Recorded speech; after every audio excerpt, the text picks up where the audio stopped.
Good morning, I'm Tom Lally, and today I'm going to be discussing a project I did my senior year. It was my practicum, and I essentially acted as my own agent to try and get myself to the NFL.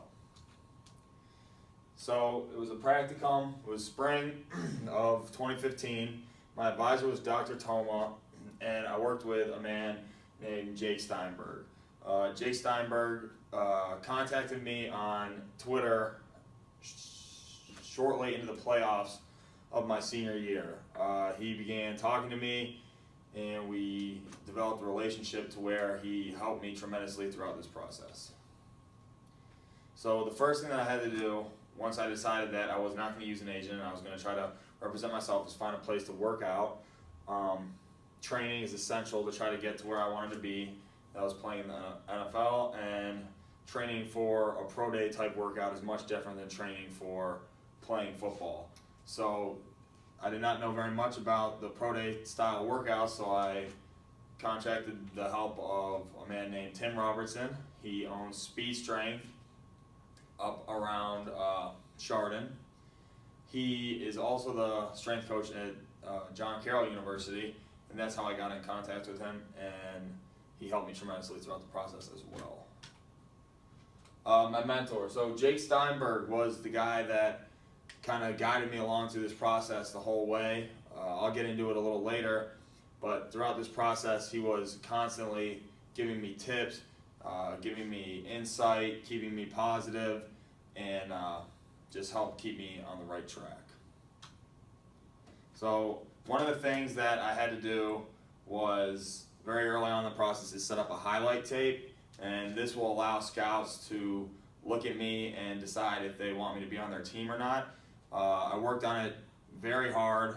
It took a lot of hours going through our huddle film from my freshman year of college, sophomore, junior, senior. You have to go through every game film, meticulously break down the plays to try to find the plays that fit best, and then put that together. Somebody that helped me do the highlight tape was a friend of mine on the team named BJ Mitchell. He's pretty good with computers and setting stuff up, so I asked him to help me, and we put this together. I'm going to show like the first minute of my highlight tape now.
Alright, so that was my highlight tape. We worked extremely hard on it. It goes on for a little while longer with just plays then and the music.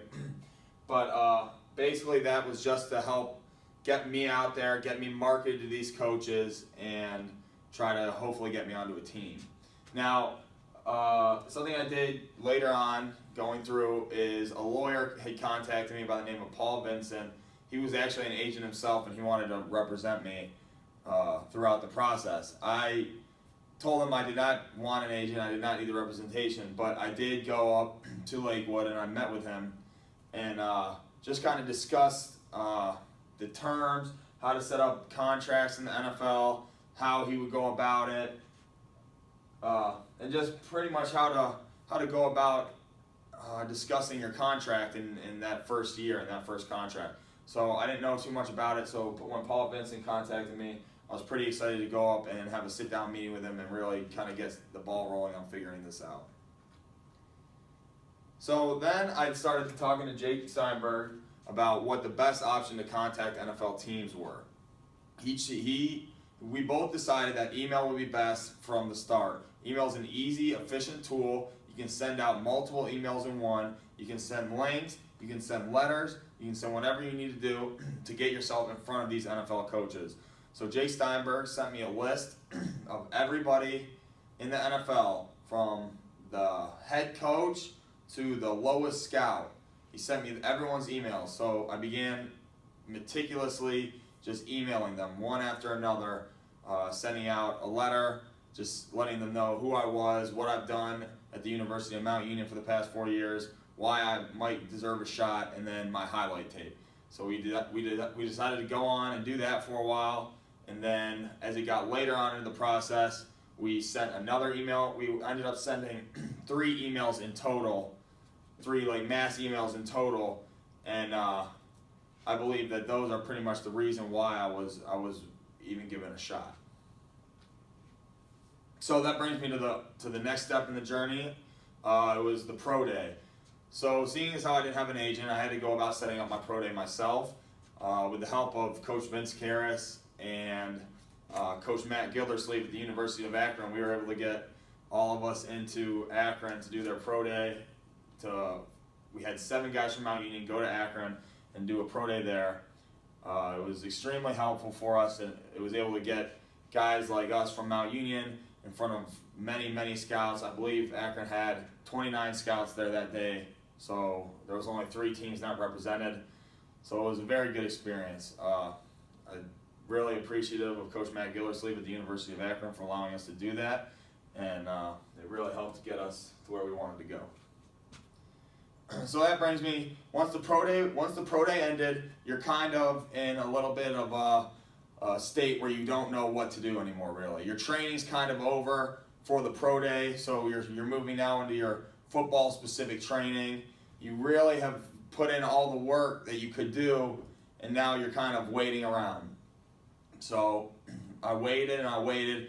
Draft night came for me, and I did not receive a call. So it put a little bit of a damper on stuff. 2 of my friends from Mount Union, Roman Namdar and Trey Jones, both received calls. Roman from Tampa Bay and Trey from the Kansas City Chiefs. So they knew that they had at least secured a rookie camp invite. I was still left up in the air. I didn't know what was going to happen. About a week goes by, and I receive a call from the Cincinnati Bengals. So the Cincinnati Bengals call me the day before their rookie camp is about to start, and they tell me, hey, we want you to come down right now. We want you to participate in our rookie camp. So I said, of course. I went down there. I participated in Cincinnati's rookie camp, and I did not get signed, and then you're kind of sent home again. So once you leave the rookie camp, so Cincinnati's rookie camp was a 3-day rookie camp. I was sent home, and then it's just kind of like, oh, you're just kind of sitting around again. So 2 days after I returned from Cincinnati's rookie camp, I got a call from the Carolina Panthers, from Coach Eric Washington, their defensive line coach, and he told me, hey, we want to bring you down for our rookie camp. So I was ecstatic. I had a week, and I knew I would be going to Carolina for at least 3 days to participate in their rookie camp. And then when I got down to Carolina, participated in the rookie camp, did a very good job, I thought. Talked to the coaches. The coaches were all pretty positive about how I did. But again, I did not get signed with them out of the rookie camp. So I knew that I would be returning back to Cleveland for that summer, and I would have to pretty much just start thinking about coming back to school and getting my degree. So this brings me to my most memorable experience, and my most memorable experience was signing an NFL contract. So I returned from Carolina's rookie camp. I was home all summer. Everyone continued to tell me, stay positive, you never know what can happen. And sometimes it was pretty hard to stay positive, but I kept working out, I kept believing that it could happen. So about the first week into August, I received a call from the Carolina Panthers, and they tell me they want me to come down and do a tryout, basically. They had a defensive lineman go down. He blew out his ACL, and they needed another defensive lineman. They're going to sign someone off this tryout, and they're bringing in 4 guys. So I knew I had a pretty decent chance. I go down there. I arrive at Carolina, and I see the guys that I'm going to be competing against, and there was 2 guys from Georgia and 1 dude from Alabama. So we go out to the field and we're warming up, and we go through our workout, and we all come back in, and right away when we get back into the locker room, they tell the one guy to just go home. He didn't make the cut, basically. He was too small, they said. So then after that, it was me and the 2 guys that were from Georgia, and we're just sitting there. We were kind of in limbo. They took us through to get our physicals, and then after we got our physicals, we came back, and when I walked out of my physical, they took me up to basically an office and just sat me down in there. So I was sitting in the office, and this is probably like the most memorable time for me of this whole process. I'm sitting in the office. I have no idea what's going on, really. I don't know if I'm getting sent back home. I don't know if I'm going to get signed. I really don't know. I'm just sitting in a big office by myself. And then the defensive coordinator walks by the office and sees me in there and kind of stops and walks in and introduces himself. And he's like, I just want to say congratulations. Not many people are ever going to get assigned this contract like you're doing right now. And then I was like, oh, I tried to play it cool. I was like, oh, thank you. I appreciate that. And he left the room, and then it kind of hit me like that I was about to sign a contract to play in the NFL, something that I had dreamed about pretty much my whole life, and it was about to become a reality. And that's my presentation. Are there any other questions? Thank you.